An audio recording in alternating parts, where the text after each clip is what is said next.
bom dia a todos. Na aula de hoje, então, trataremos o assunto da doação, tá bom? Doação, pessoal, o conceito em si, eu acredito que seja fácil e intelectível para vocês. Porque o que é uma doação? Na doação, uma pessoa, que é chamada de doador, ela se compromete a transferir bens do seu patrimônio para o patrimônio de outra pessoa. E essa outra pessoa a gente vai chamar de donatário, tá? E ela vai fazer essa transferência sem remuneração, tá? Então, na doação, o doador se obriga a transferir bens para o donatário sem remuneração. Como vocês podem perceber, então, a doação ela é um contrato benéfico. E sendo um contrato benéfico, todas as suas cláusulas e disposições elas devem ser interpretadas restritivamente, tá? Como ela vai, de certa forma, trazer ônus somente para uma das partes, que é o doador, todas as suas interpretações possíveis, né, se houver cláusulas ambíguas, sempre devemos interpretar aqui de forma restrita, restringindo o patrimônio que vai ser transferido, para onerar menos possível o doador que está aqui, né, fazendo algo de graça. E quais são as características que devem estar presentes em uma doação? A primeira característica, pessoal, é o animus donandi, tá? Animus donandi. E o que é animus donandi? Pessoal, animus donandi é a intenção de doar, o ânimo de doar. Então aqui eu ajo, né, eu proprietário ajo querendo transferir a propriedade para você, desejando transferir a propriedade de algo para você. Então é preciso que haja o animus donandi, intenção de doar, ânimo de doar. Ao lado do animus donandi nós temos a transferência, né? É preciso que ocorra a transferência de propriedade. Sai da esfera patrimonial do doador e passa para a esfera patrimonial do credor, né? Sai da esfera patrimonial do doador e entra na esfera patrimonial do donatário, tá bom? Do donatário. Além disso, pessoal, é preciso que haja aceitação, tá? É preciso que haja aceitação. E o que é a aceitação? A aceitação é o donatário aceitar a doação. Ele aceitar receber aquela coisa para si. Então é preciso a intenção de doar, a vontade de doar, a ânimo de doar, a efetiva transferência e a aceitação, eu receber aquilo para mim. Tá bom? Questões importantes antes da gente entender melhor alguns requisitos aqui da doação. Primeiro, como regra, pessoal, absolutamente incapaz, ou seja, aqueles menores de 16 anos não podem doar, tá bom? Então os menores de 16 anos não podem celebrar a doação. Além disso, pessoal, a gente tem que tomar cuidado quando a pessoa for casada. Dentro de um casamento, para eu fazer doação dos bens em comunhão, dos bens compartilhados pelo casal, eu preciso de autorização do outro cônjuge, tá bom? Eu preciso de autorização do outro cônjuge.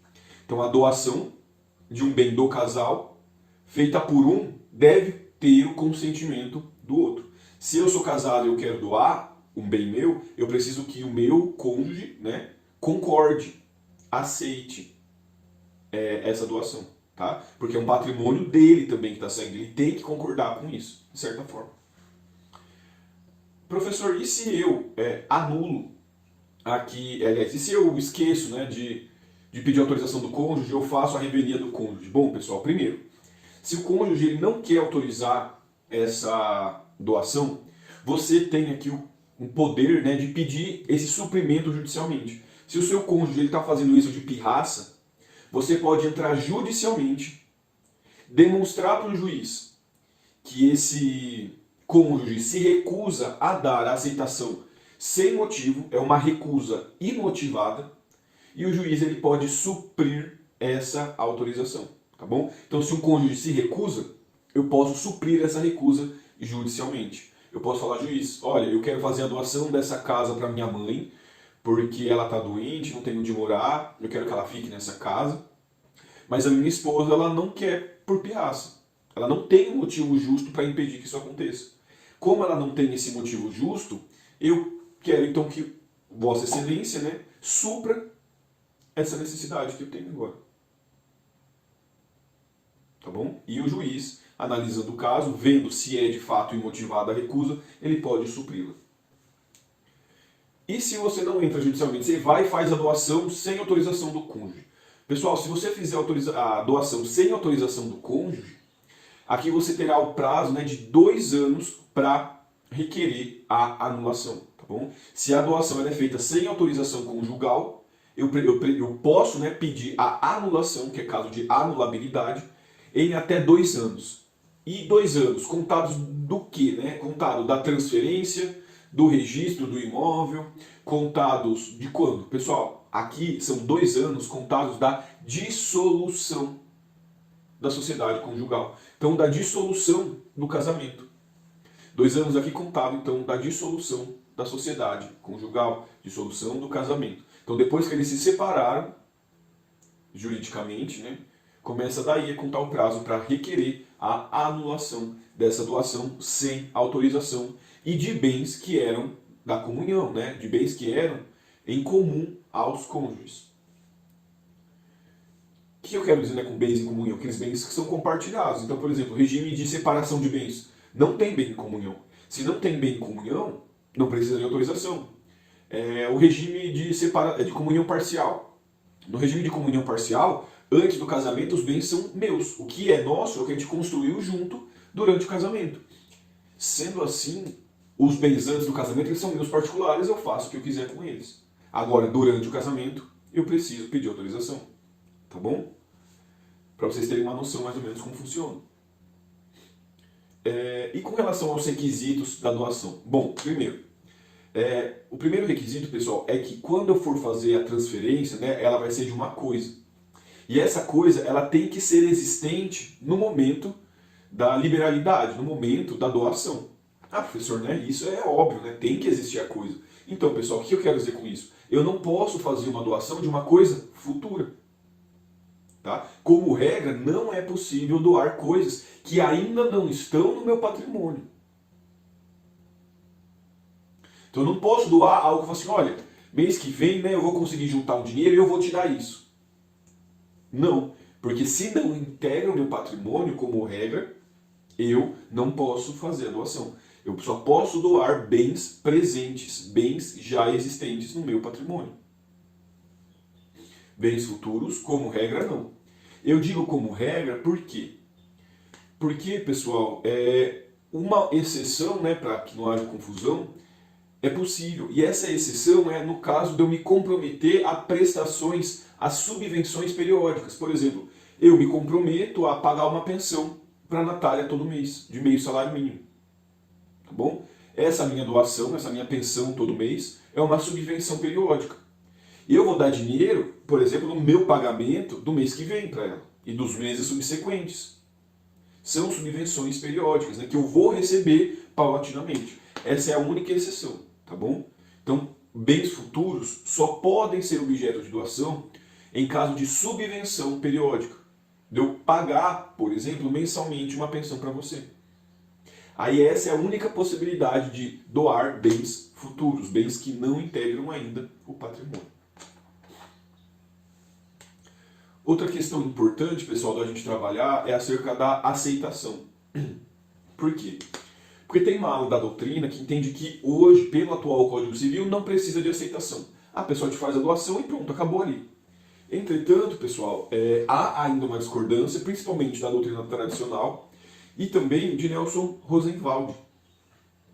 E o que ele fala, principalmente o Nelson fala de interessante, ele fala assim, olha, é sim ainda necessária a aceitação, por quê? Porque a partir do momento em que eu aceito a coisa, a partir do momento que eu aceito a doação, isso vai implicar em deveres de boa fé com a outra parte. Eu tenho que agir com uma conduta ética com o doador.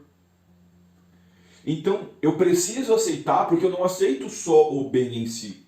Eu também terei que me comportar, né, de boa fé nessa relação. Eu tenho que agir de forma ética com o doador. Porque, por exemplo, se eu caluniar o doador, ele pode revogar essa doação. E a gente já vai trabalhar essas hipóteses de revogação mais pra frente. Mas é só para vocês terem uma ideia. Então, quando eu entro numa relação jurídica, eu tenho que agir de boa fé, eu tenho que agir aqui de maneira ética. Então, eu preciso aceitar entrar nessa relação. Eu não posso ser forçado a estar ali. Então, justamente por isso é que a aceitação ela é necessária. Sim. tá? A aceitação é necessária. E quais são os tipos de aceitação? Pessoal, nós temos 3 tipos de aceitação, né, na classificação. A aceitação expressa, a aceitação presumida e a aceitação dispensada. Tá? E vamos estudar então cada uma dessas. A aceitação expressa é aquela em que eu expressamente, né, de forma inequívoca, digo que aceito receber aquela coisa. Então eu faço, por exemplo, um contrato com você de doação e nesse contrato fica expresso, né, com a minha assinatura de que eu aceito essa doação. Então ela é feita de modo inequívoco, sem dúvidas. Eu digo algo, eu escrevo algo concordando com essa aceitação. Ao lado da aceitação expressa, nós temos a aceitação presumida.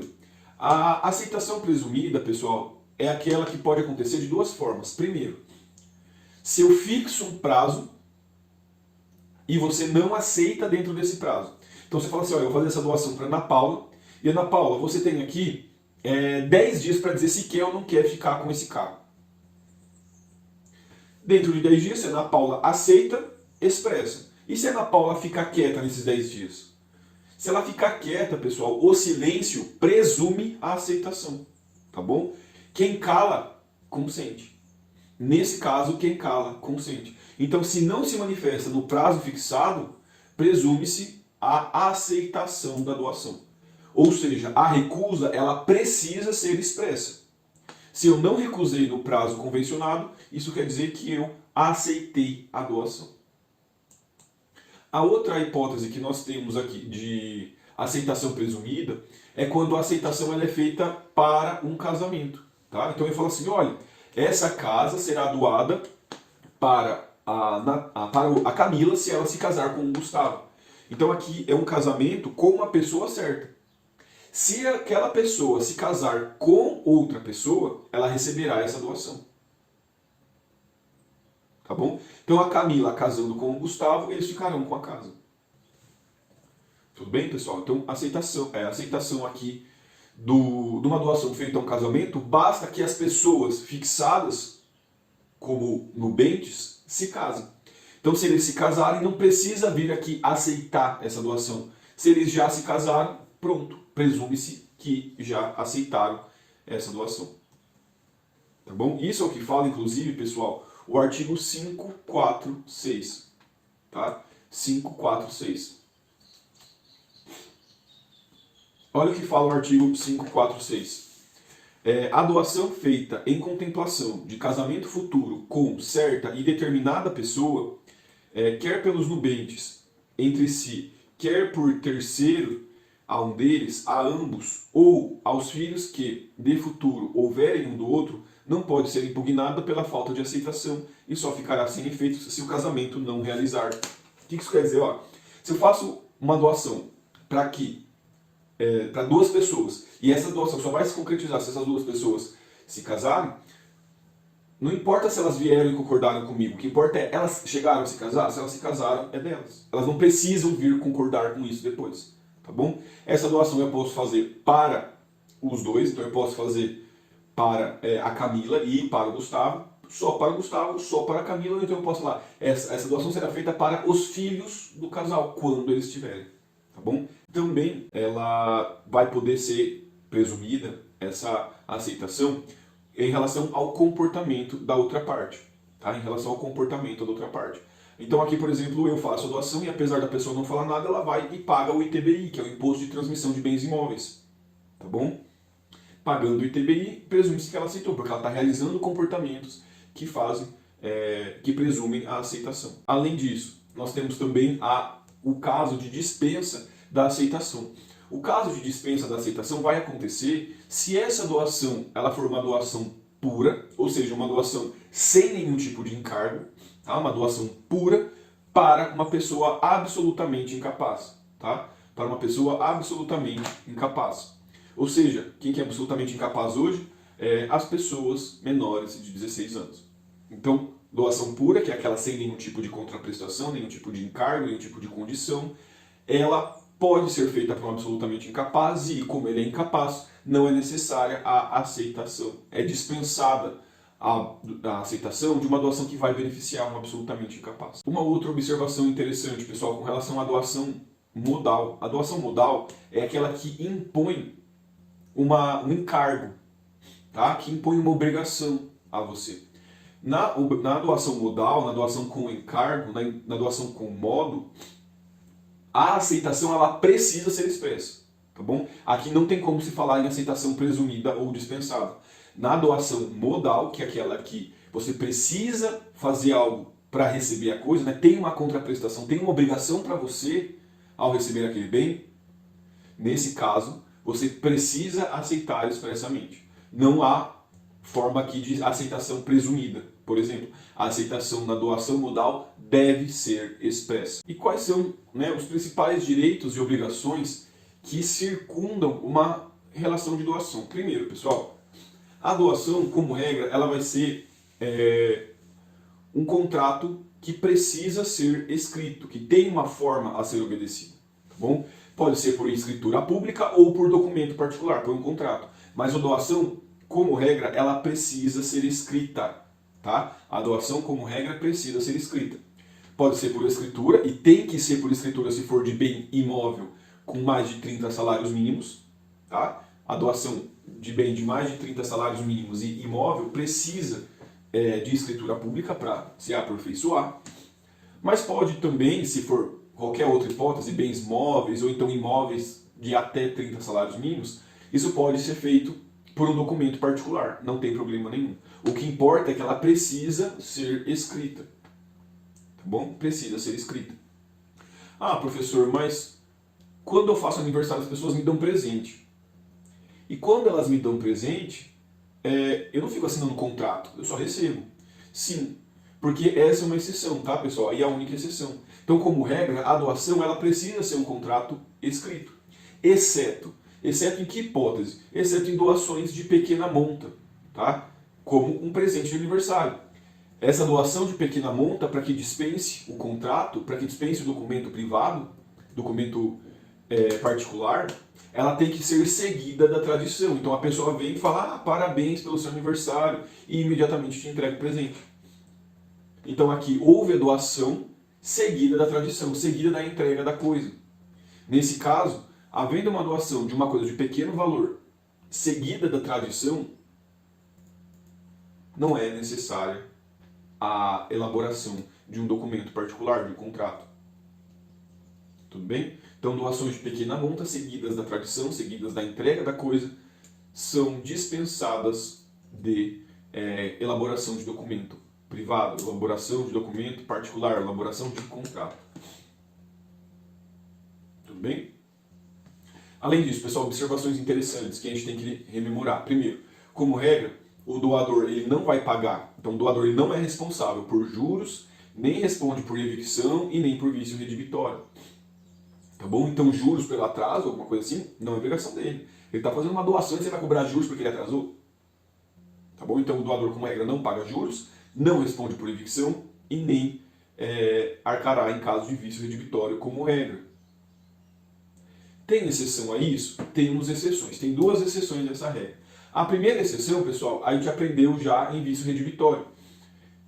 Que é qual? A doação remuneratória. A doação que eu faço para pagar alguém, né, por um serviço que ele me prestou. Um serviço que, como regra, não pode ser exigido o valor dele. Porque a pessoa fez ali por liberalidade, ou porque não havia uma relação de prestação de serviço. A pessoa fez alguma coisa por mim e eu retribuo isso. Por exemplo, eu estou andando na rua, tenho um ataque epilético, vem uma enfermeira ali na rua, me acolhe. Eu falo assim, nossa, quero agradecer essa mulher que me acolheu, que me salvou, que me protegeu. Aí eu faço o quê? Eu faço uma doação para ela, em troca, né, desse serviço, em contraprestação a esse serviço que ela me prestou. Esse serviço, né, que ela me fez na rua, esse primeiro socorro que ela me deu, não pode ser cobrado por ela se eu não pagar, mas eu quero pagar. Nesse caso, como que funciona então? Nesses casos, pessoal, eu querendo pagar por isso, eu posso fazer uma doação remuneratória. Isso é doação remuneratória. O que é importante que vocês saibam e relembrem, né? Porque a gente até trabalhou com isso em razão de uma pergunta que a Letícia tinha feito. Aqui, pessoal, na doação remuneratória, o doador ele responderá sim por vício redibitório ou por evicção até o valor da contraprestação, tá? Até o valor do serviço que foi feito. Então vamos imaginar que eu faço uma doação para essa enfermeira de um relógio de ouro que vale aí R$ 5.000. O serviço que ela me prestou equivale a 1.000. Se esse bem ele tiver um defeito e for perdido, ela terá com isso o direito aí de receber, né, se ela quiser desfazer tudo isso, por exemplo, o valor de até R$ 1.000, que é relativa à prestação que ela fez, né, relativa ao serviço que ela prestou.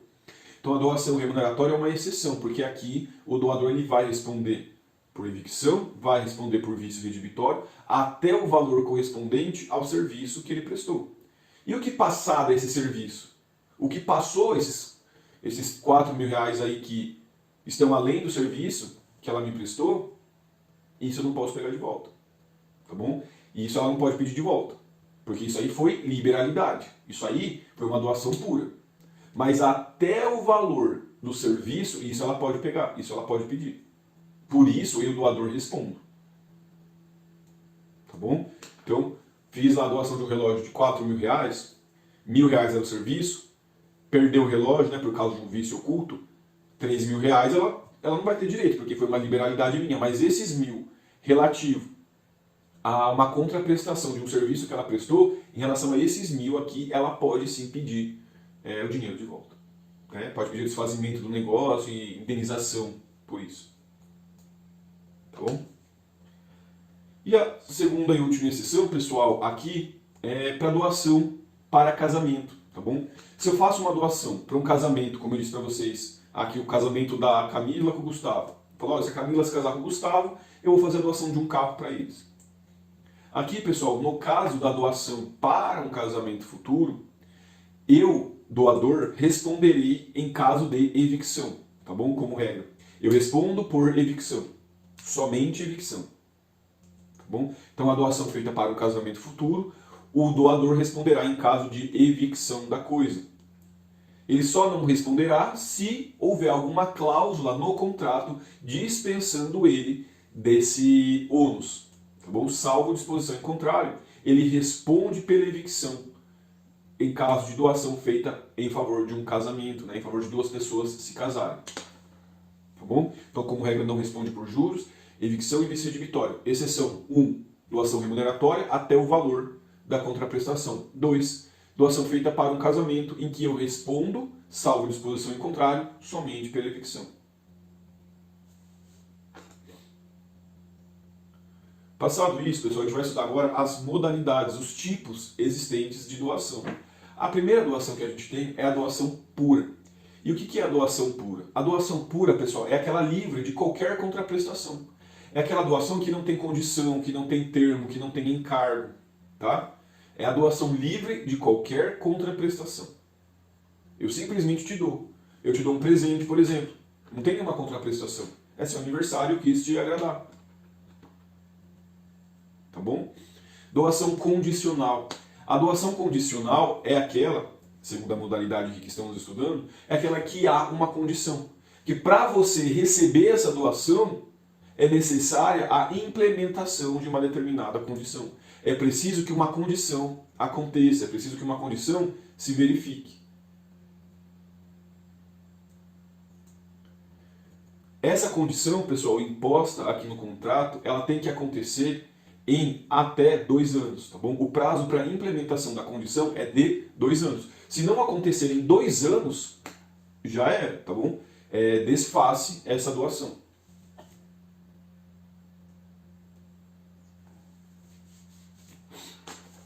Então a doação ela vai ser desfeita nesses casos, se a condição não for implementada em até 2 anos.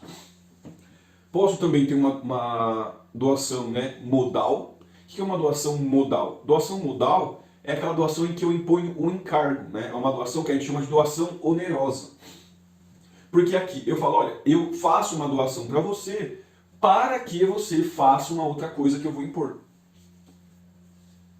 Tá? Então, por exemplo, eu falo assim, eu vou fazer a doação da minha fazenda para o Matheus, a fim de que, né, o Matheus pague uma pensão para minha tia idosa. Então, nesse caso, eu vou fazer uma doação, mas o Mateus não vai receber isso de graça, ele vai ter uma contraprestação. É por isso que a doação modal, a doação com encargo, ou também chamada de doação onerosa, ela precisa de aceitação expressa. Porque a outra parte, ela tem algo para fazer em troca. Ela não vai receber isso livremente. Ela tem contraprestações, ela tem condutas para cumprir dentro dessa relação jurídica. Tá bom? Mas o importante que vocês saibam, pessoal, é que o encargo, o modo, né, o ônus dessa doação, ela não impede, né, não suspende a aquisição. Então eu falo assim, eu vou doar minha fazenda para o Mateus, a fim de que ele pague, né, em contraprestação, uma pensão para minha tia velha. O que vai acontecer nesse caso? O Mateus, desde logo, ele é dono da fazenda. Tá bom? O Mateus, desde logo, é dono da fazenda. Por quê? Porque o encargo ele não suspende, ele não impede a aquisição da propriedade, a aquisição da coisa. Ele adquire e depois vai fazer isso, depois tem que realizar essa obrigação. Ao lado da doação modal ou onerosa,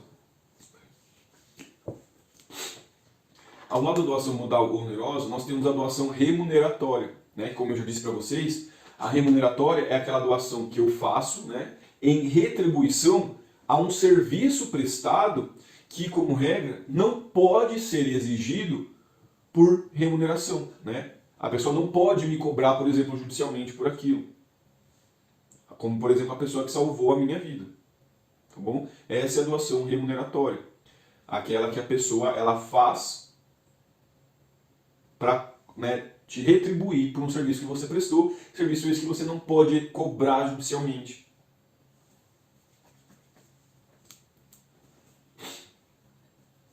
O que é importante que vocês saibam aqui sobre a doação remuneratória? A doação remuneratória ela não pode ser revogada por ingratidão. Tá? A gente vai aprender as hipóteses de ingratidão daqui a pouco, mas é importante que vocês saibam que a doação remuneratória ela não poderá ser revogada em caso de ingratidão. Então, se eu atentar contra a vida, contra a honra do doador, ele não pode revogar depois a doação remuneratória.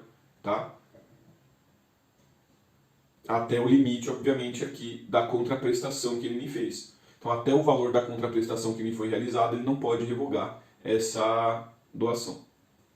Além disso, pessoal, além de não poder revogar a doação remuneratória até o limite da contraprestação, o que passar eu posso, então, também, no caso de doação remuneratória feita de ascendente para descendente, de pai para filho, no caso de doação remuneratória, esse bem ele não precisa ser trazido para colação. O que eu quero dizer? Se o pai faz a doação de um bem para o filho, em razão de serviços que esse filho fez para o pai, quando o pai morrer, o filho não precisa falar assim, olha juiz, em vida meu pai me deu essa casa, então desconta do meu quinhão. Não precisa fazer isso, não deve fazer isso. Porque quando a doação é remuneratória, e eu recebi aquilo por um serviço que eu fiz, tá? Então, ascendente para descendente, pai para filho, o bem que o filho recebeu por uma prestação de um serviço para o pai, não precisa ser trazido para a colação, tá bom? Não precisa ser trazido para a colação, não precisa ser dito ao juiz no inventário que eu recebi aquilo do meu pai em vida, porque aquilo não é adiantamento de herança, isso não pode ser considerado adiantamento da herança. Isso é uma contraprestação por um serviço que eu fiz e meu pai quis me agradecer. Tá bom?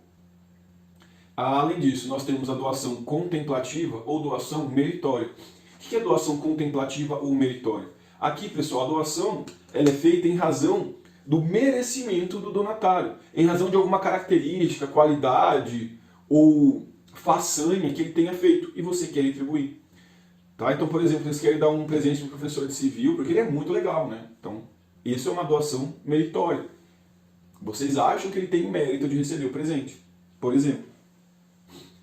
Aqui é importante, né, que quando for feita essa doação, se ela for feita mediante um contrato, que haja a colocação de que a doação ela foi feita em razão do mérito e qual a característica que essa pessoa tem, ou qual o merecimento, ou qual a façanha que ela fez para merecer essa doação.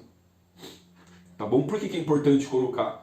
Porque se depois se descobre que o motivo era falso, então que vocês fizeram a doação para alguém achando que ele tinha feito algo por vocês que ele não fez, Ou então, vou fazer essa doação para um escritor que eu admiro, depois descobre que ele fez plágio, por exemplo. Nesse caso, sendo falso o motivo, constante na escritura ou constante no documento particular, sendo falso o motivo, você vai poder anular essa doação. Tá bom? Então, em caso de doação contemplativa ou meritória, em razão de uma qualidade, característica, mérito, façanha do donatário, você deve fazer isso constar no instrumento da doação, para que depois, se descobrir que esse motivo é falso, você possa anular e pegar de volta. Tudo bem? Ao lado da doação contemplativa ou meritória, nós temos a doação para nascituro. O que é a doação para nascituro? Quem é nascituro? Nascituro, pessoal, é aquela pessoa que foi concebida, né, que já está na barriga ali da mãe, por exemplo, mas ainda ela não nasceu. Tá? Então, nascituro é aquela pessoa que ainda não nasceu. No caso, então é um ser humano que já é concebido, mas não nasceu ainda.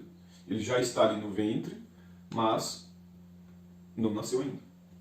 A doação para nascituro ela é possível, ela é autorizada pelo direito, e a aceitação vai ser feita por quem? A aceitação de uma doação feita ao nascituro, ela será feita pelo seu representante legal, tá bom? Então, o representante do nascituro fará a aceitação. Então, por exemplo, a mãe dele, o pai dele, são eles que aceitarão a doação no lugar do nascituro.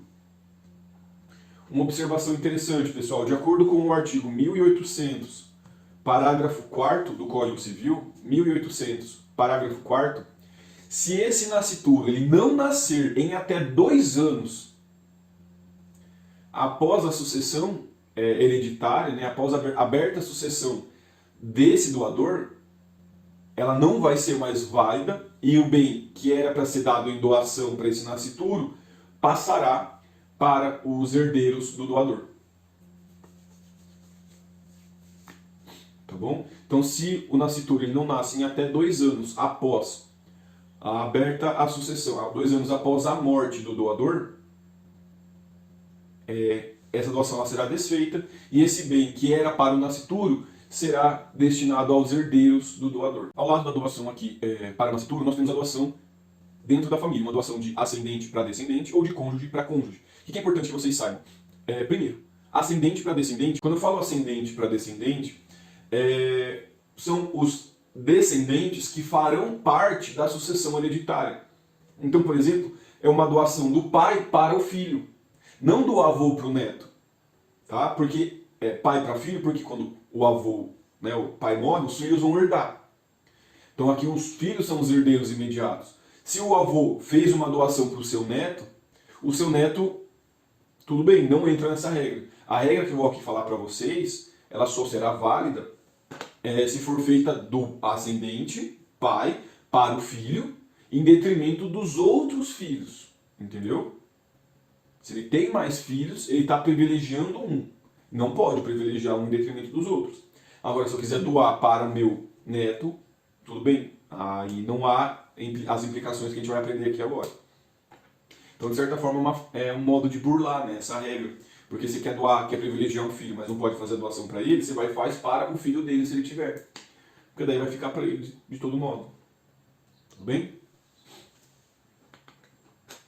Então, ascendente para descendente, como regra, pode acontecer, né? E o que eu vou aplicar aqui agora para vocês é as regras, as implicações, os deveres que vêm com isso, são só do ascendente para o descendente e imediato. Então, do pai para o filho, daquelas pessoas que vão herdar a herança, que vão receber a herança. Tá bom? Então, você fez para o neto, para o bisneto, já era. Aí não vai ter nenhuma dessas implicações que eu vou ensinar para vocês agora. Tá bom? E cônjuge para o cônjuge, um cônjuge para o outro. Pode. Também como regra, pessoal, pode, mas desde que sejam bens particulares. Né? Bens que não são de comunhão do casal. Porque se o bem já é meu, como que eu vou fazer uma doação para outra pessoa? Né? O bem já é nosso, não tem por que fazer uma doação para ela. Então os bens aqui, somente bens que sejam particulares de um dos cônjuges. Ou então, pessoal, dentro da comunhão universal, os bens que estão excluídos da sucessão. Tá? Os bens estão excluídos da comunhão, que são os bens que estão no artigo 1668 do Código Civil, tá bom? Artigo 1668 do Código Civil. Traz os bens que estão excluídos da comunhão. Olha o que fala o 1668.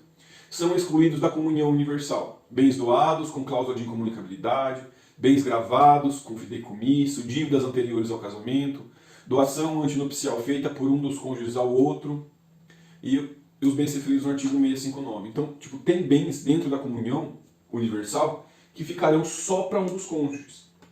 Esses bens também podem ser doados, porque são bens particulares, bens excluídos da comunhão. Então, um cônjuge só pode doar para o outro aquilo que não é comum a eles. Aqueles bens que não fazem parte da comunhão. O que fizer parte da comunhão não pode ser objeto de doação. Tá bom? Não pode ser objeto de doação. Professor, mas o que vai acontecer se um cônjuge doa um bem particular para o outro cônjuge? Ou se um pai doa um bem para o filho? Qual que é a implicação? Qual que é o problema disso? Havendo essa doação, pessoal, isso implicará em adiantamento da herança. Tá? Adiantamento do que a gente chama de legítimo. Então aqui, havendo essa doação, presume-se que você já recebeu adiantado a sua herança. E o que vai acontecer? Se você recebeu sua herança adiantado, quando o doador morrer, você tem que comunicar ao juiz que você recebeu esse bem em doação antes do tempo. Tá bom? Então vamos imaginar, recebo um bem do meu pai em doação. Quando meu pai morrer, eu tenho que falar assim, oi juiz, tudo bem? Eu recebi esse bem do meu pai em vida.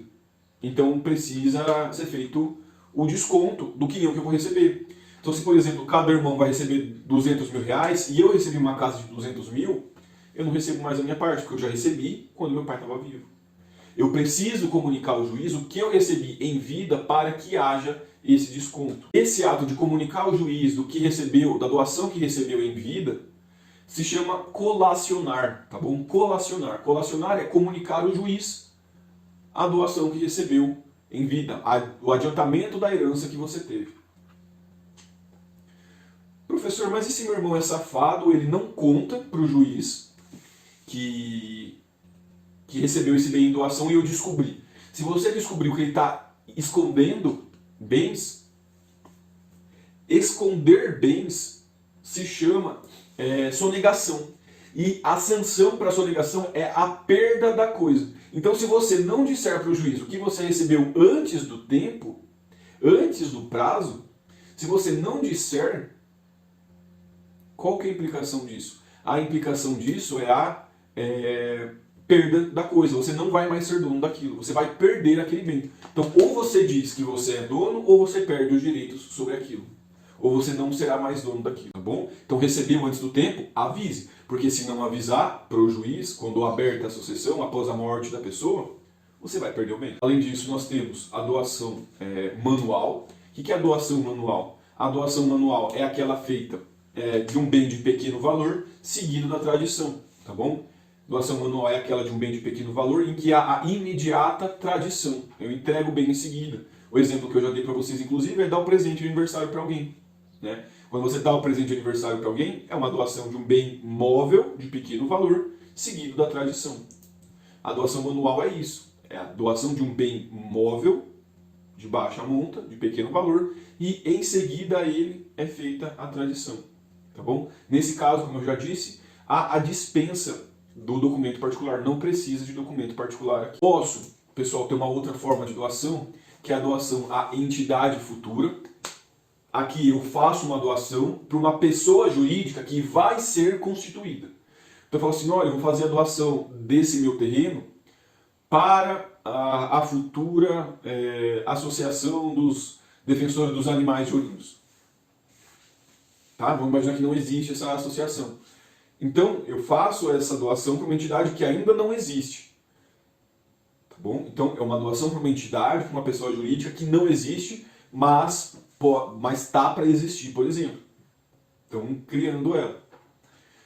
Professor, mas e se essa pessoa jurídica que ainda não existe acabar frustrando os planos de quem estava querendo organizar e ela não vier a existir? Bom, no caso de doação para entidade futura, eu tenho prazo de 2 anos para constituir essa entidade. Se a entidade não for feita, se a pessoa jurídica não for criada em até 2 anos, a doação ela é desfeita e o bem volta para o patrimônio do doador. Tá bem? O bem volta para o patrimônio do doador. Então, preste atenção. Entidade futura, pessoa jurídica que ainda não existe. Eu vou fazer a doação para a pessoa jurídica que não existe ainda.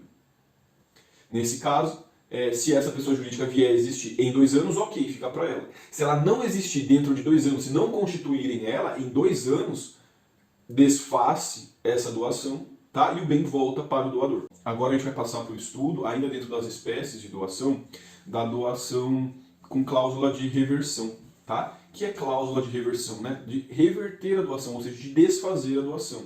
Então aqui, pessoal, a doação com cláusula de reversão é aquela em que eu, no instrumento da doação, no contrato, na escritura pública da doação, eu coloco uma cláusula dizendo que se o donatário morrer primeiro do que eu, o doador, o bem que eu dei ao donatário não fica para o donatário, volta para mim.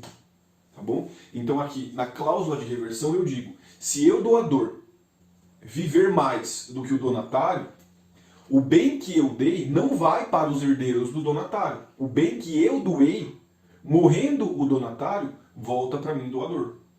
Tá bom? Se eu viver mais, aquilo volta para mim. Isso é cláusula de reversão. Eu, doador, vivendo mais que o donatário, quando o donatário morrer, o bem volta para mim. Ele volta a integrar o meu patrimônio.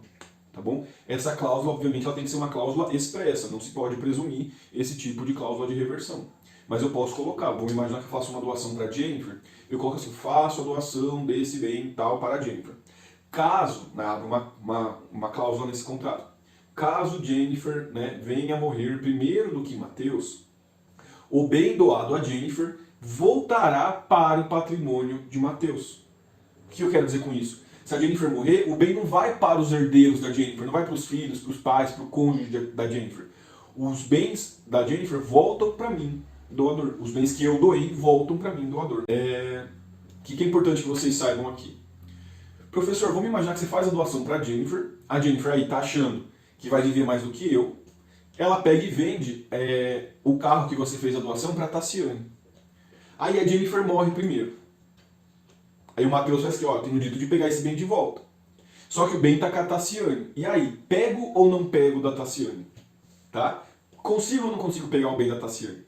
Pessoal, como regra, eu consigo sim pegar o bem de volta, pedir o bem de volta, tá bom? Eu posso pedir o bem de volta, consigo pegar o bem de volta sim, nesses casos, exceto se a Tassiane ela estava de boa fé e desconhecia essa cláusula, tá bom? E desconhecia essa cláusula. Então, se ela não foi comunicada, se ela não sabia, se não tinha nenhum lugar com isso anotado disponível para ela ter acesso, então, não tendo esse terceiro conhecimento dessa cláusula, ele não pode ser prejudicado com isso. E daí eu não posso mais pegar o bem. Tá bom? Então, eu posso pegar o bem de volta do donatário, quando ele morrer, ou então com terceiros. Mas desde que esse terceiro, eu só posso pegar o terceiro, né, vamos pensar assim, se ele souber disso. E se ele estava de má fé. Se ele estava em conluio para, por exemplo, assim, viu que a Jennifer estava meio doente, vai falar assim, ó, Jennifer, vende de mentira, né, simula uma venda desse bem para que você não perca ele, para que passe para sua família. Então, estando de má fé, o terceiro, ou sabendo dessa cláusula, ele vai ter que me devolver. Tá bom? Agora, se ele estava de boa fé, pagou certinho e não sabia disso, ele não será atingido. Tá? Ele vai ficar com a coisa.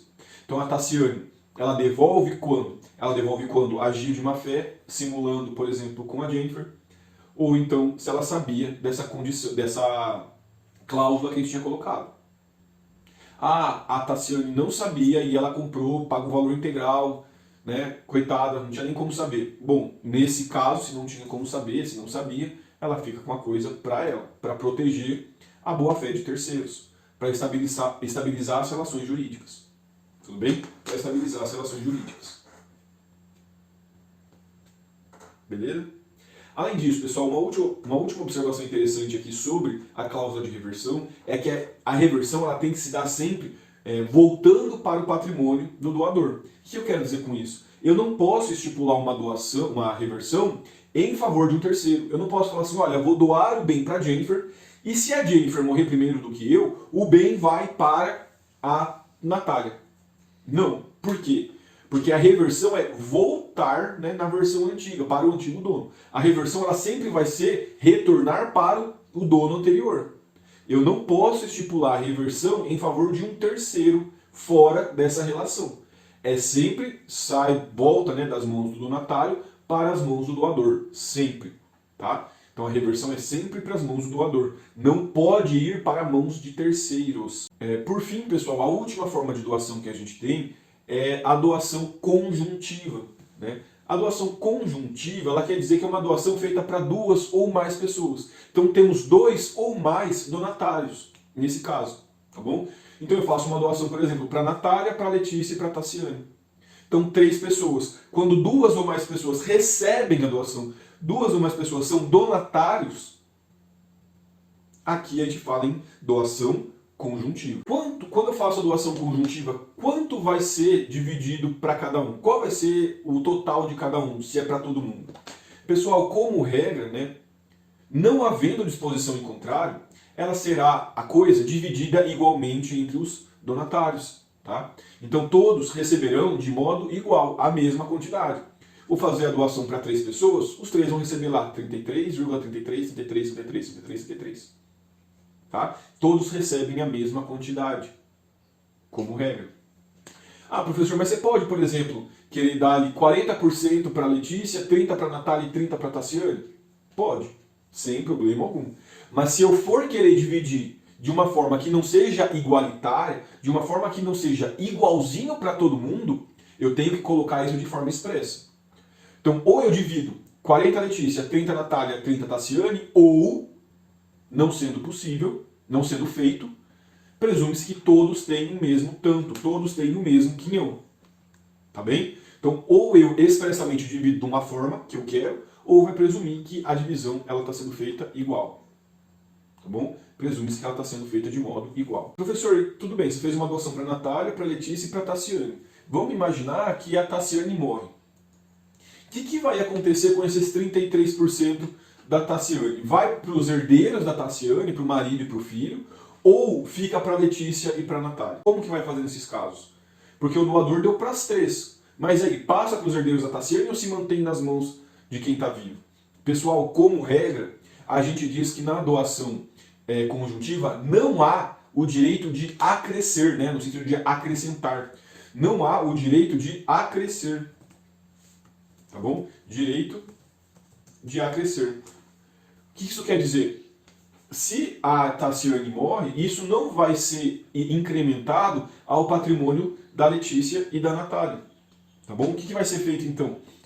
Se a Tassiane morre, os bens da Tassiane, a porcentagem da Tassiane, será transmitida aos herdeiros dela, ao marido e ao filho. Então aqui não há o direito de acrescer dos demais donatários. Não vai para os demais donatários. Aquilo vai seguir a linha sucessória de quem morreu. Se a Tassiane morreu, passa para os herdeiros da Tassiane. Passa para o filho, para o marido da Tassiane. Tem exceção a essa regra? Sim, pessoal, temos 2 exceções. Tá bom? A primeira exceção, e mais simples, é se houver disposição contratual. Pode ser que eu, na hora de fazer a doação, diga, olha, estou fazendo a doação para a Letícia, para a Natália e para a Tassiane, e se uma delas morrer, esse patrimônio será incrementado para as demais. Então eu dei 40 para a Letícia, 30 para a Tassiane e 30 para a Natália. Se uma delas morrer, divide entre as outras. Então a Tassiane morrendo, 15 para a Letícia, 15 para a Natália. Tá? Divide-se entre quem vive. Mas para isso tem que ser uma cláusula expressa. Esse direito de acrescer, né, ele não se presume. Ele deve ser expresso no contrato ou na escritura pública. Tudo bem? Precisa ser feito de modo expresso. Então, como regra, não pode crescer, exceto se houver cláusula contratual nesse sentido, autorizando a crescer. Ou então, vai ser possível acrescer também, pessoal, se for uma doação conjuntiva feita a 2 cônjuges, né, feito ao marido e à mulher, ou à mulher e à mulher, ou ao marido e marido, né, depende do tipo de união que eles têm. Mas aqui, se for feito a um casal, morrendo uma das pessoas desse casal, o outro, sobrevivente, vai ter o direito de acrescer sim. Tá bom? Então, em caso de doação feita aos cônjuges, ao casal, se um morre, a parte dessa pessoa que morreu vai para o cônjuge sobrevivente.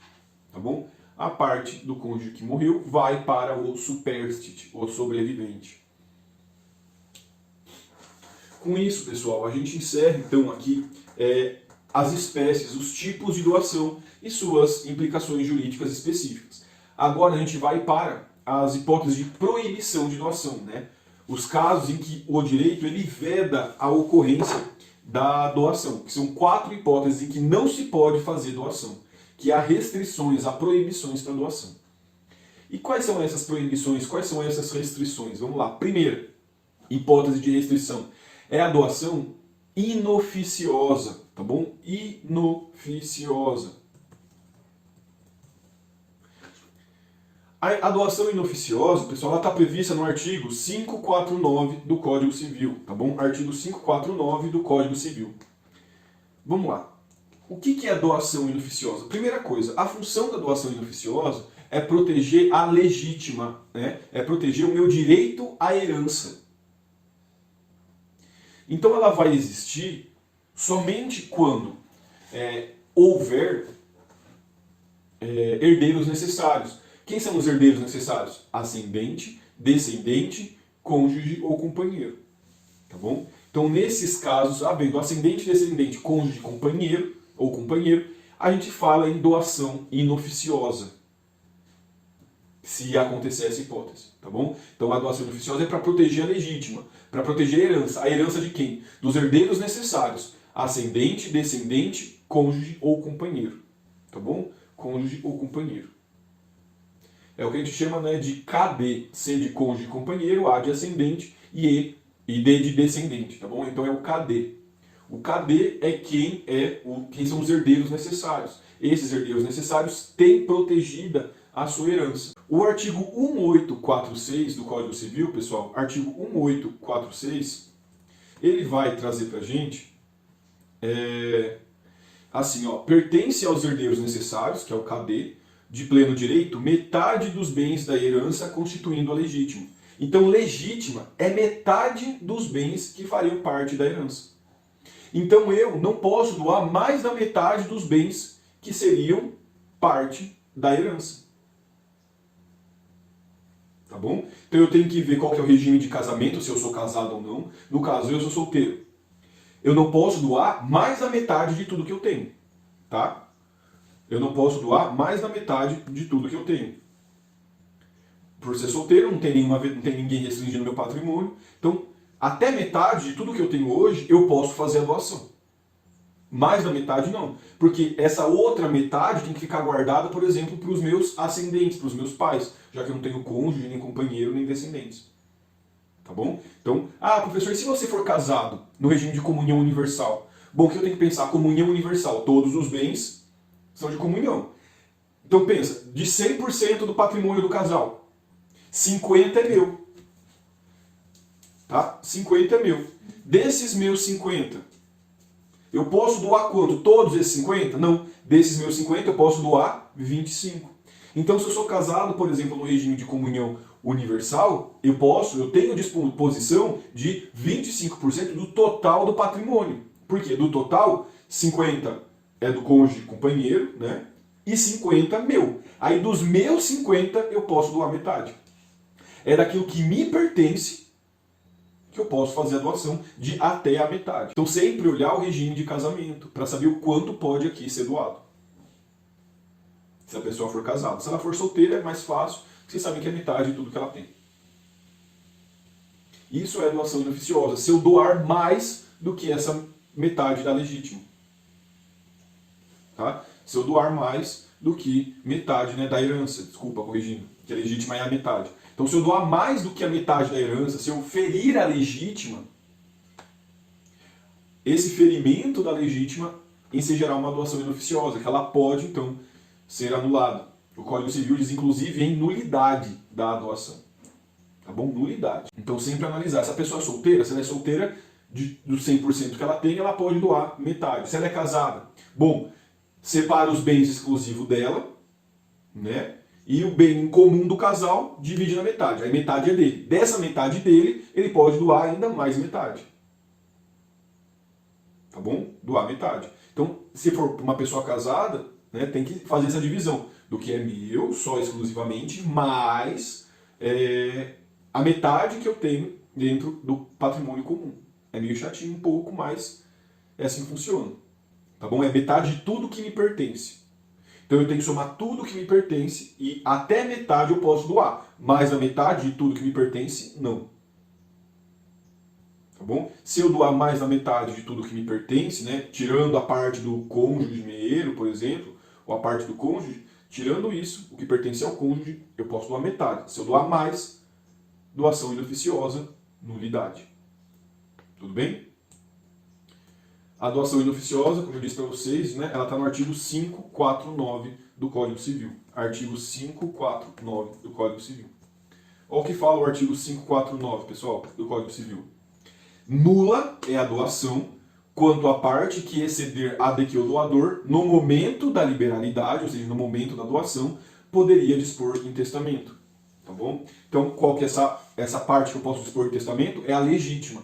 E a legítima é quanto? Metade dos bens que eu tenho. Tá? Metade dos bens que eu tenho. Como eu calculo isso? Se eu for solteiro, se eu tiver em regime de separação de bens, é tudo meu, metade de tudo que está no meu nome eu faço o que eu quiser. Agora, se eu tiver um casamento de comunhão de bens, se for comunhão universal, do total que está no meu nome, da minha cônjuge, da minha companheira, do meu cônjuge, do meu companheiro, metade disso é dele, então eu não posso mexer. A outra metade é minha. Nessa minha metade, eu posso dispor de outra metade. Então, do total, 25%. E no regime de comunhão parcial, que o que é antes do casamento é meu e o que é depois do casamento é nosso. O que é durante o casamento, metade é meu. Reservo metade. O que é antes do casamento é só meu. Somo isso. Aí desse total, de antes do casamento e depois do casamento, metade, disso eu posso dispor de até metade. Tudo bem? Então, solteiros e separação, posso doar metade do que eu tenho. Comunhão universal. De tudo que se tem nesse casamento, metade é do cônjuge e a outra metade é minha. Da minha metade, eu posso doar metade. Então, do total, 25%. Tá bom? Do total, 25%. Regime de separação, de comunhão parcial, o que era antes é só meu e o que é depois é nosso. Do que é nosso, metade é meu. Tá bom? Aí eu somo com o que já era meu e desse montante eu posso doar aí até 50% do que já aqui separado é meu. Tá bom? Se eu doar mais do que isso, seja nulidade, tá? É nula essa doação. Não é anulável, prestem atenção, ela é nula. Se o casal tiver somente um bem, por exemplo, não se esqueçam que a doação para acontecer, né, ela precisa de autorização do casal.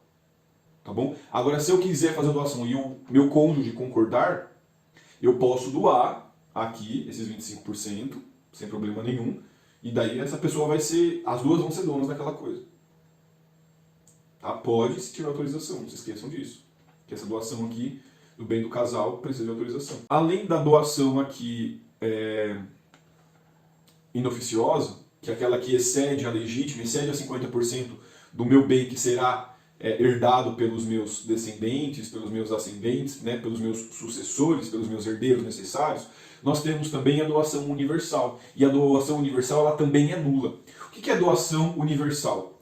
A doação universal é a doação de todos os meus bens, sem reservar, sem guardar nada para minha subsistência.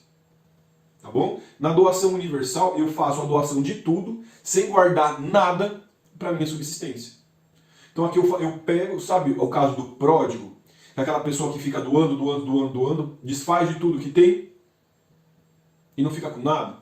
Essa doação integral dos seus bens, ela é como regra nula. Porque se você não ficar com nada para se manter, está ferindo a sua dignidade humana. E ferindo a dignidade, né, está ferindo o nosso objetivo, o nosso centro axiológico da Constituição. Então, em razão disso, a doação universal, ela também é nula. Eu não posso doar todos os meus bens se eu não guardar um pouquinho para poder me manter. Tá bom?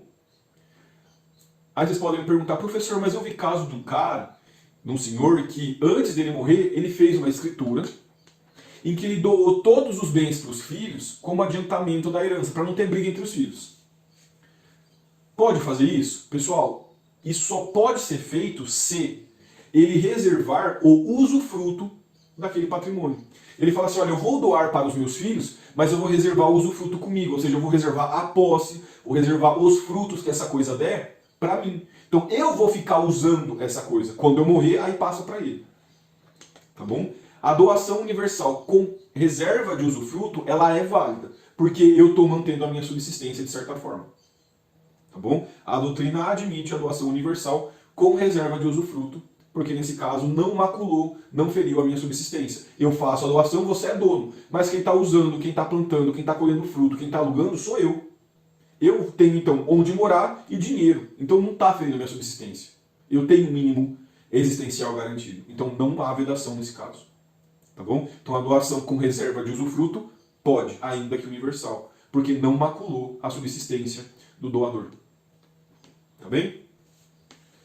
E por fim, pessoal, na verdade por penúltimo, né, a gente tem a terceira modalidade de doação proibida, que é a doação do cônjuge adúltero ao seu cúmplice. Eu acho engraçado esse nome, porque cúmplice parece que ele, né, fez um crime. Cúmplice. A doutrina, principalmente, se vocês forem conversar com a Elisângela, ela surta quando vê isso, né? Ainda mais que Maria Berenice diz que defende várias formas de família, fala assim, olha, ele tem quantas famílias ele quiser, você não pode ficar preterindo formas e uniões de família diversas e tudo mais, tá bom? Mas o cônjuge safado que trai, né?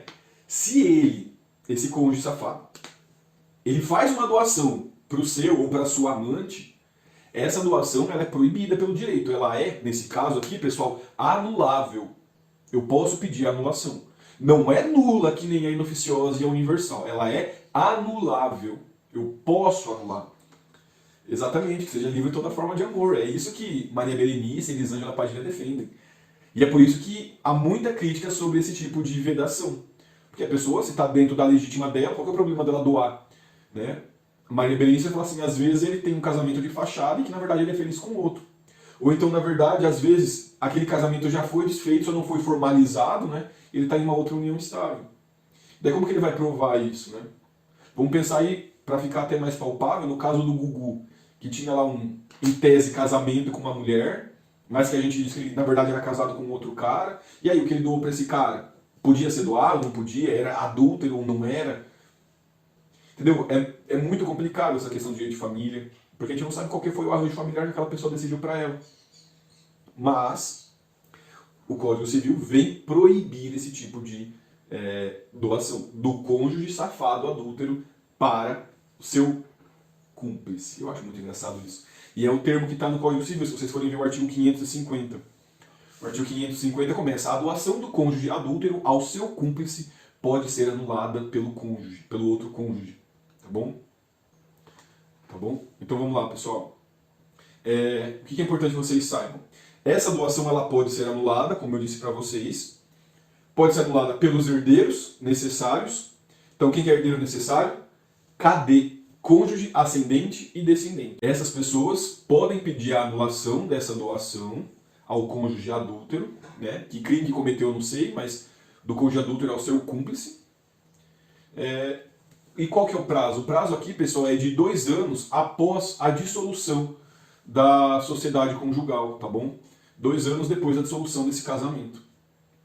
Então, se eu doei para minha amante ou meu amante, eu tenho até 2 anos para revogar. Os meus herdeiros, né, têm até 2 anos para revogar, para pedir a anulação dessa doação. 2 anos contados de quando? Da dissolução da sociedade conjugal, da dissolução do casamento. O que é importante que vocês saibam aqui, pessoal? Essa aplicação ela não vai acontecer se já estiver ocorrido, né, a separação de fato. Se eles já se separaram, não moram mais juntos, e daí isso depende de prova. Então vou imaginar, eu era casado com a Jennifer, me separo da Jennifer e me caso com outra pessoa. Eu não entrei com a papelada, né, não pedi o divórcio formalmente para o judiciário, mas a gente já não mora mais junto. Eu já constituí uma nova família. Nesse caso, se eu constituir uma nova família e já me separei de fato, é a doutrina e não o código, tá? É a doutrina que vai dizer, olha, se houver separação de fato, não há que se falar em cônjuge adúltero, né? Ele já tinha se separado, ele pode fazer o que ele quiser agora. Então, havendo separação de fato, não haverá a anulação. Se não tiver a dissolução da sociedade conjugal, nem judicialmente, nem enfaticamente, as pessoas ainda moram juntas, convivem como casados mesmo, são casados, ainda agem dessa forma, aí pode pedir. Enquanto tiver casado, vai manter essa possibilidade. Depois que encerrou o casamento, 2 anos. Ah, mas se ficou casado até a morte, então depois da morte, que a morte também dissolve o vínculo conjugal, 2 anos, até 2 anos depois da morte de um dos cônjuges, os herdeiros podem pedir a anulação. Tá bom? Então ou vai ser pelo divórcio ou vai ser pela morte. 2 anos daí. Aí já por fim, para a última forma de doação que é vedada, que é a doação do doador insolvente. Né? A pessoa insolvente ela não pode doar. Porque se ela fizer doação, qual que vai ser o vício desse negócio jurídico? Que vocês aprenderam lá no 3º termo. Fraude contra credores. Tá bom? A doação feita por um devedor insolvente, por um doador insolvente, ela é fraudulenta e vai ter sua nulidade, né, anulabilidade declarada. Porque constitui fraude contra credores. Lembre, aqui cabe o que a gente chama de ação pauliana para pedir a anulação, ação pauliana ou revocatória. Se vocês quiserem saber mais sobre fraude contra credores, não se lembra, eu tenho um vídeo lá no meu canal sobre fraude contra credores, é só assistirem, que eu explico lá com detalhes, requisitos, elementos, hipóteses e entendimento jurisprudencial sobre a fraude contra credores. Tá bem? Com isso, então, a gente encerra as proibições e vai para a fase final da nossa aula agora, que é a possibilidade de revogação da doação. Tá? Quando que a doação ela pode ser revogada, desfeita pelo doador. E quais são as formas? A gente tem 2 formas de revogação da doação. A primeira e mais curta é a revogação da doação em razão da inexecução do encargo. Tá bom? Se eu faço uma doação modal, uma doação onerosa, uma doação com encargo, e a pessoa não faz a obrigação que eu coloquei. Tá? A pessoa não cumpre a obrigação. Nesse caso, se a pessoa não cumpre a obrigação, eu posso pedir a extinção da doação, né? A revogação dessa doação. Para declarar aqui a revogação dessa doação por não cumprir o encargo, essa revogação ela só pode ser feita judicialmente. Tá bom? Ela só pode ser feita judicialmente. Professor, e qual que é o prazo que a pessoa tem para cumprir o encargo? O prazo que ela tem para cumprir o encargo depende do contrato. Tá? Depende do que está previsto no contrato de doação. Ah, professor, mas o contrato de doação não diz nada. Bom, se o contrato de doação não diz nada, o que eu vou ter que fazer? Interpelar judicialmente essa pessoa. Tá bom? Eu tenho que entrar com uma ação e falar assim, juiz, é o seguinte, a Ana Paula, ela não cumpriu o encargo que existia na doação que eu fiz. Comunique ela para cumprir o encargo, ou começar a cumprir o encargo, porque senão eu quero desfazer essa doação. Eu não quero mais doar para ela. Tá bom? Então o prazo para cumprir esse encargo, ou ele está previsto no contrato, ou se não tiver previsto e a pessoa não cumpriu voluntariamente ainda, eu tenho que entrar com uma ação judicial, pedindo uma obrigação de fazer aqui para a pessoa cumprir o encargo que lhe foi incumbido.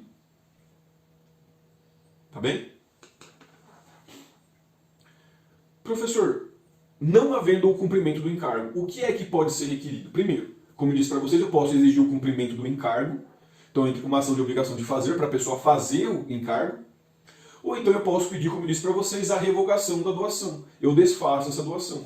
Eu escolho o que é mais vantajoso para mim. É mais vantajoso eu pedir o cumprimento do encargo, eu quero mais o cumprimento do encargo, ou desisto, essa pessoa não vai fazer, esquece essa história de doação, desfaz a doação, volta bem para mim. Tá bom? Revoga a doação. Tá? Então o doador ele pode exigir ou o cumprimento do encargo ou a revogação da doação.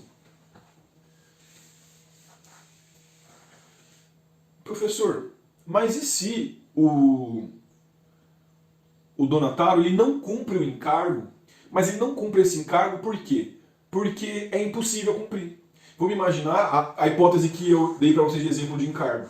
Que eu dou a minha fazenda para o Matheus em troca de ele dar uma pensão lá de meio salário mínimo para minha tia que está doente, minha tia idosa. Tá bom? Para minha tia idosa. Aí eu dou lá o prazo para o Matheus cumprir de 60 dias, para ele começar a fazer o pagamento, ele não faz dentro de 60 dias. Eu entro com uma ação e falo assim, juiz, ó, manda ele cumprir. Aí o Matheus fala assim, juiz, é o seguinte, não tem como eu cumprir esse encargo porque a tia dele morreu. Então o encargo ele torna-se impossível sem culpa do donatário. Se o encargo se impossibilitar, né, não for possível cumprir esse encargo sem a culpa do donatário, a doação ela será válida e não pode ser revogada, tá bom? Se o encargo ele se tornar impossível sem culpa do donatário, a doação ela será considerada válida e não pode mais ser revogada. Então, a primeira hipótese de revogação é pela inexecução do encargo ou do modo. Eu posso pedir tanto pela execução quanto pela revogação. Se eu pedir pela execução, por exemplo, eu não dei prazo no contrato, o juiz vai dar um prazo para cumprir. E se ele prova que ele não cumpriu porque era impossível e essa impossibilidade não é culpa dele, se ele prova que não é mais possível e não é por culpa dele, ele fica liberado do encargo e ele fica com a coisa livre, como se fosse uma doação pura, basicamente. Tá bem? Professor, você falou que são duas as hipóteses de revogação. Sim, eu falei de duas hipóteses e trabalhei uma, que é a inexecução do encargo ou modo. A segunda hipótese de revogação da doação é por ingratidão, tá bom? Hipótese de ingratidão. A ingratidão, pessoal, ela está prevista no artigo 557 do Código Civil, tá bom? Artigo 557 do Código Civil. Antes de trabalhar o que é ingratidão, é importante que vocês saibam uma coisa. Essa previsão legal da ingratidão não pode ser afastada contratualmente. Ou seja, não pode existir uma cláusula dizendo o Matheus doador não poderá revogar por ingratidão. Tá bem? Eu não posso renunciar ao meu direito de revogar por ingratidão previamente, durante o contrato. Porque eu posso, se eu fiz uma doação é porque eu confio naquela pessoa, eu não espero que ela vá ser ingrata comigo. Só que eu posso ser surpreendido, então é algo que eu não espero que vai acontecer. E é por isso que não se pode renunciar à possibilidade de alegar ingratidão de forma antecipada, tá bom? Não se pode renunciar à hipótese de pedir a revogação por ingratidão de forma antecipada, de forma prévia. Tá bom? Então eu não posso abrir mão desse direito antes de acontecer a ingratidão. Posso depois? Depois eu falo assim, não quero nem saber, aquela ideia, né? Quanto mais mexe com a bosta, mais a bosta fede. Você fala assim, ah, esse cara é um merda, não vou atrás da coisa que está com ele, deixa pra lá. Você pode, depois do evento da ingratidão, deixar pra lá, mas antes não. Tá bom? Você não pode, antes do evento, né, renunciar a essa possibilidade de revogar a doação por ingratidão. E depois, se você não quiser, depois se eu não quiser ir atrás disso, eu posso. É uma decisão minha. Eu tenho que manifestar desejo em revogar essa doação. É um direito meu escolher se eu revogo ou não, e eu não posso renunciar antes de acontecer. Tá bem? E quais são as situações que ensejam a revogação por ingratidão? Primeiro, pessoal, as hipóteses que a lei traz, elas são hipóteses exemplificativas, tá? O próprio STJ já mencionou que essas hipóteses, elas são hipóteses exemplificativas. Podem existir outras situações que ensejarão a revogação? Sim, pode, tá bom? Pode ter outra forma que enseja a revogação por ingratidão. Entretanto, o que é importante que vocês saibam? Essas outras hipóteses, elas têm que ser hipóteses graves, muito graves. Não é qualquer coisinha, não é qualquer pirraça, não é qualquer discussãozinha besta que vai ensejar a revogação. Tem que ser uma situação grave. Tá? O legislador ele já trouxe algumas dessas situações graves. Se alguma fora dessas acontecer, né, você pode, provando a gravidade disso, pedir a doação, a revogação da doação. Tá bom? E quais são essas hipóteses de revogação por ingratidão? Que está no artigo 557. Primeiro, todas essas situações elas são aplicáveis a casos que acontecerem contra o doador, contra ascendente, descendente, irmão e companheiro. Tá bom? Então, cônjuge, companheiro, ascendente, descendente, irmão. Aqui a gente chama de CADI, tá bom? CADI. Cônjuge, companheiro, ascendente, descendente, irmão. CADI. Se ele cometer qualquer desses atos contra cônjuge, ascendente, descendente e irmão ou companheiro, nessas hipóteses eu posso pedir a revogação. Então é contra mim ou contra essas pessoas da minha convivência. Contra meus irmãos, pais, netos, avós, companheiro, cônjuge. Qualquer pessoa. E quais são os atos que ensejam a revogação? Se eu cometer qualquer uma desses atos contra as pessoas. E quais são os atos? Primeiro, atentar contra a vida dessas pessoas. Então aqui, homicídio tentado ou consumado. Tá bom? Então homicídio tentado ou consumado contra o doador ou contra essas pessoas, o CADI, enseja a revogação por ingratidão. Outra hipótese que vai ser possível aqui a revogação por ingratidão. Se ele cometer ofensa física, tá bom? Então se ele te agrediu, te torturou, ofensa física, enseja a revogação por ingratidão. E aqui mais uma vez, extensível ao CADI. Além da ofensa física, também vai ser possível se injuriou gravemente ou caluniou. Ou seja, se trouxe, falou mal de você, né, no sentido de difamar, aliás, de ofender a sua dignidade ou o seu decoro. Tá bom? Então ele falou coisas horríveis sobre você. Aqui, a injúria tem que ser uma injúria grave. Não basta falar assim, a Ana Paula é chata. Isso não enseja revogação. Tem que ser uma injúria grave, algo que de fato seja gravoso à reputação da Ana Paula. Algo que de fato, né, vá trazer uma dor para o íntimo dela. Para ofender aqui a dignidade, a sensação de respeito próprio por ela. Chamar ela de boba, chata, não. Mas alguma ofensa que possa, de fato, ofender a sua dignidade, sim. Tá? Coisas mais graves. Ou então caluniar, ou seja, falar que ela cometeu um crime. Então, por exemplo, sumiu uma bolsa na sala e falou assim, sabe quem roubou? Foi a Ana Paula. Aí eu imputo a ela um fato criminoso. Falo para os outros que ela cometeu um crime. Nesse caso de calúnia, também pode ser revogada a doação. Tá bom? Então, injúria grave ou calúnia. E, por fim, pessoal, a última hipótese que o Código Civil traz é: se eu deixo de prestar alimentos, deixo de dar alimento para o doador, tendo dinheiro para isso. Então eu posso pagar alimento para essa pessoa, eu posso dar alimento para ela, e ela está precisando disso, mas eu não faço. Então imagina, você recebe um bem em doação, aí depois você precisa de alimentos, está passando necessidade, a pessoa que você fez uma doação fala, posso, mas não vou. Bom, se você está precisando de bens para sua subsistência, a pessoa que você ajudou não te ajuda, vai lá e pega de volta o bem, para daí você conseguir se manter. Tá bom? Então aqui, eu posso revogar a doação se o donatário recusar prestar alimentos para mim, quando eu estou necessitando, e não fizer, mesmo podendo prestar esses alimentos. Mesmo ele tendo essa possibilidade, tendo esse dinheiro, ele se recusa a pagar.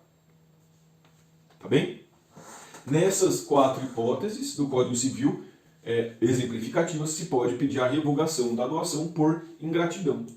Professor, quem pode pedir a revogação da doação por ingratidão? Como regra, o legitimado, pessoal, vai ser o doador.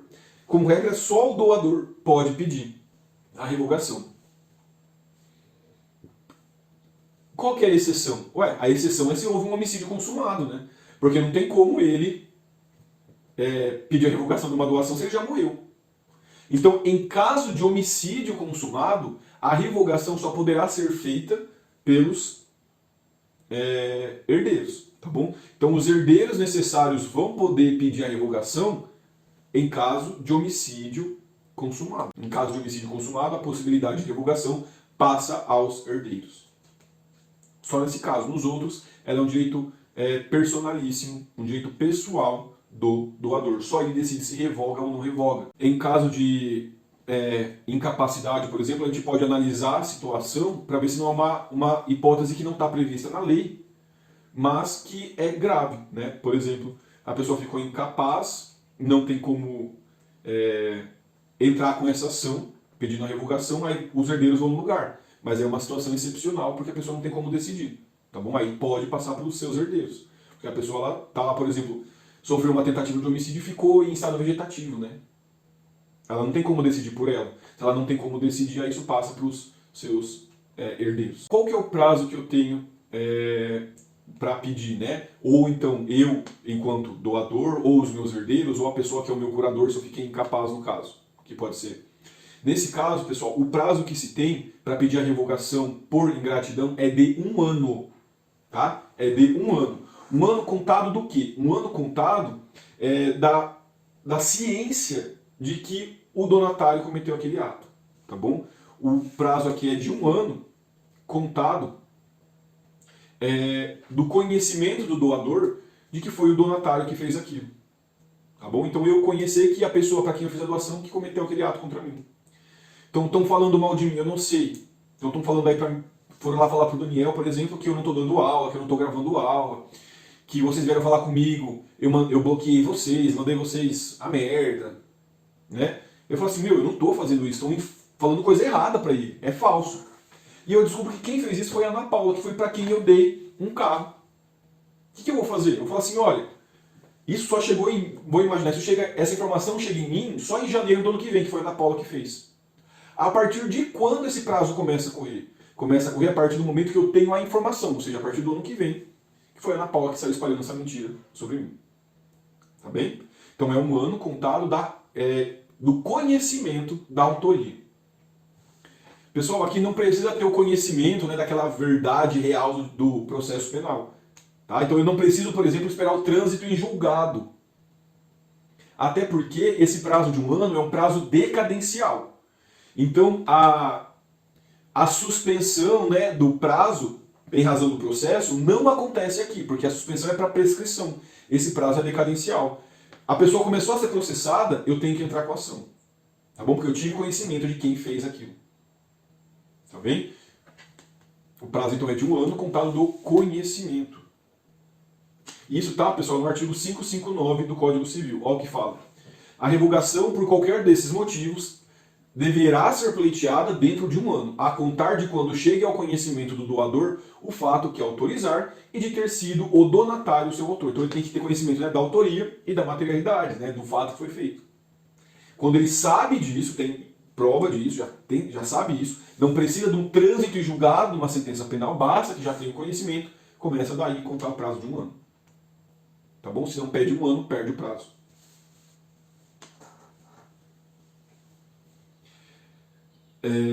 Esse prazo a gente chama, né, de accionata. Você vê para vocês que é um termo latim. Accionata. Ou seja, a ação ela nasce somente quando tem os requisitos mínimos para eu poder exercer.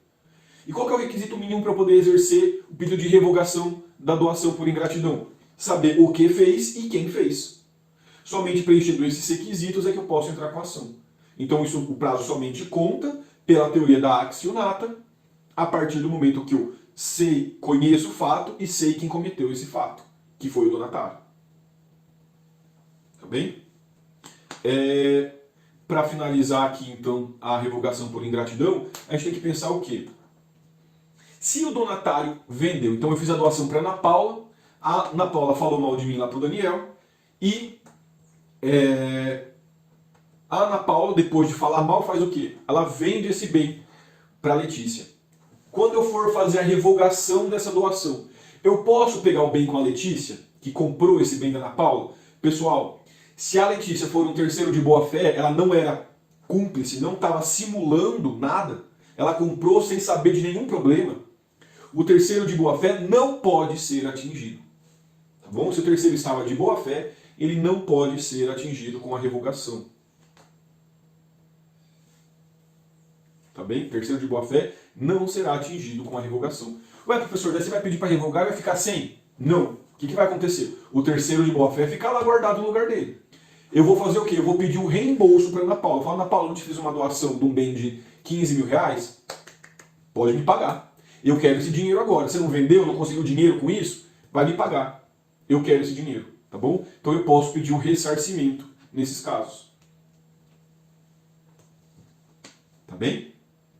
E para finalizar a aula de hoje, então, pessoal, a gente vai falar sobre a hipóteses em que não pode acontecer a revogação por ingratidão. A lei veda a revogação da doação por ingratidão. E quais são essas hipóteses? Tá? As hipóteses são: 1. Em caso de doação remuneratória. Na doação remuneratória, eu só posso revogar, eu só posso pegar de volta o que for além da contraprestação, né? O que for além do serviço. Então, na doação remuneratória, eu só posso revogar e pegar de volta o que passar do valor do serviço prestado. Então, se eu dei um bem de 5.000 por um serviço de 5.000, eu posso pegar alguma coisa de volta? Não. Se eu dei um bem de 10.000 por um serviço de 5, eu posso pegar tudo de volta? Não. Quanto eu posso pegar? 5, que é o que eu dei a mais. Tá bom? Na doação remuneratória, eu só posso conseguir de volta o que eu der além do valor do serviço prestado. Tá bem? Além da doação remuneratória, não se pode revogar as doações modais, as doações com encargo, né? As doações oneradas ou onerosas, se esse encargo já tiver sido cumprido. Tá bom? Então eu falo assim, olha, eu vou doar minha fazenda para o Matheus se ele pagar 1 ano de alimentos para minha avó. Depois de 1 ano ele cumpriu o encargo dele, cumpriu a obrigação dele. Então não foi de graça.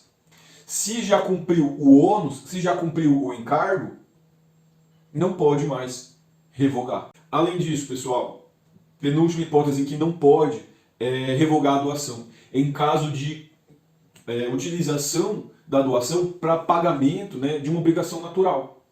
Tá? Então aquela obrigação que não há aquele vínculo de dever cumprir. Tem o débito, mas você não é obrigado a pagar. Por exemplo, gorjeta, dívida prescrita. O que eu dei em gorjeta, eu não posso pegar de volta. O que eu dei pagando uma dívida prescrita, eu não posso pegar de volta. Tá bom? Então as que se fizerem por uma obrigação natural, como existia essa obrigação, eu não posso pedir de volta, por ingratidão. Tá bem? E a última hipótese, pessoal, não pode revogar a doação por ingratidão se for uma doação feita para um determinado casamento. No caso, a doação vai ser feita se a Camila casar com o Gustavo. Nesse caso, havendo casamento, não pode revogar mais, ainda que haja ingratidão. Tá bem? Então a doação feita para determinado casamento não pode ser revogada. Pessoal, com isso a gente encerra a aula de hoje, então gostaria de agradecer vocês pela atenção, pela paciência, pela força de estar aqui, né, nesse frio, me aguentando. Me despedir de vocês, dizer que esse semestre não deu para matar a saudade de vocês, porque a gente ficou longe muito tempo, mas que, querendo ou não, compartilhar esses momentos com vocês foi uma coisa muito gostosa. E fiquei muito satisfeito de ser professor de vocês novamente nesse semestre. Eu acho que dos 5 semestres que vocês estão aqui na faculdade, 4 vocês passaram comigo, né? Então já estão cansados de ver minha cara. Todo ano, que durante a faculdade, vocês têm 2 certezas, né? Que vai ter Roberto Carlos no final do ano e que vai ter aula com o Matheus naquele ano também. São as certezas que vocês têm aqui na FIO. Mas mesmo assim foi uma satisfação muito boa conviver com vocês. Me despeço agora da nossa última aula, tá bem? E depois, se vocês quiserem que eu grave uma aula sobre empréstimo, é só entrar em contato comigo que eu gravo para vocês e disponibilizo, tá bem? Muito obrigado e até mais então, pessoal.